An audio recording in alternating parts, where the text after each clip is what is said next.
Yon mga boss, nag-magic lowered na naman pala tayo. At meron din palang nakitambay kanina habang naggagawa tayo. Na ibaba lang naman namin to ng 2.5 inch mga boss. At yan, kung makikita nyo, nakalutang na yung gulong sa likod. At phyto pork oil nga pala yung ginamit natin. Pero kung mapapansin nyo mga boss, kailangan na talaga nito i-repack. Kasi mga boss, parang makina lang din yan. Chine-change oil yan syempre. Pero matagal yung maintenance nyan, kada 6 months ata. Pero kami po, kapag nagpapalit, kapag wala kaming magawa, para may magawa kami. Tingnan nyo naman mga boss kung gaano kalambot, kaya kakalasin na natin yan. At mga boss, kung napanood nyo yung dati kong vlog, nag-drop din kami ng 1 inch. Ngayon naman, ang gagawin namin ay 2.5 inch para soya. Kung gusto nyo naman matuto mga boss, panoodin nyo lang hanggang dulo. Kapag wala naman kayong tools mga boss, pwede nyo tong gawin. Basta mag-iingat lang kayo. Sa NMAX pala mga boss, RS8 valve spring yung ginamit natin. Kasi mga boss, malaki po yung spring yan sa loob. At yon mga boss, soyang-soya, saktong-sakto. Pero gagawin po natin yung dalawa mga boss. Yung stock spring ng shock, tsaka yung RS8 spring. At nilinis ko rin pala to ng bahagya mga boss, para masarap naman buuin kahit papano. Ang pagbubuo naman ito mga boss,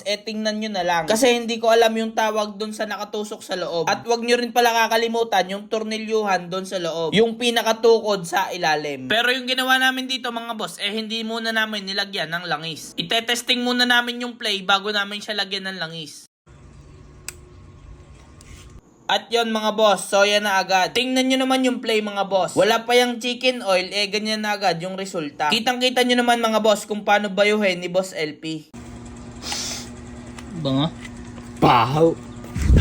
Alam na mabango, aamuyin pa. Ay nako. Ang paglalagay pala namin dito mga boss, tantsahan lamang. Medyo humahaba na yung vlog ko pero patapos na to mga boss. Pag pala nalagyan nyo ng langis, ilubog pasok nyo lang para pumasok yung langis sa loob bago nyo ilagay yung spring. Kailangan mga boss, hindi aapaw yung langis dyan para soya. Pero napaka-smooth po ng galawan ni Boss LP dito mga boss. Eto na mga boss, tapos na yung isa. Tingnan nyo na lang yung play na mangyayari. O diba, napaka-smooth mga bossy. Bumaba na ng konti, tapos mas gumanda pa yung play. Ayan, kung makikita nyo mga boss, hanggang dyan lang po yung play ng ating shock. Kinabit na rin pala namin sa motor para makita namin yung look. At yan, kabado 20 kasi mukhang sasabit sa fairings. Pero sabi ni Boss LP, hindi daw yan sasabit kasi matigas nga daw yan. Tapos, ganito na po kalapit yung fender niya sa ilalim ng headlight. At yan pala yung aking bracket. Sheesh.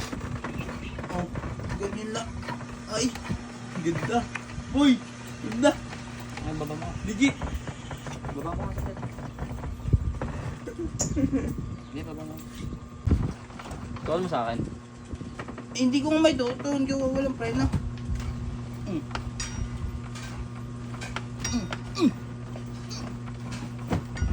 At yon mga boss, soyang-soya na. Tuwang-tuwa na naman ng isang bata. Eto na nga pala yung looks niya mga boss. So clean, so good. Yun lang mga boss. Cheers!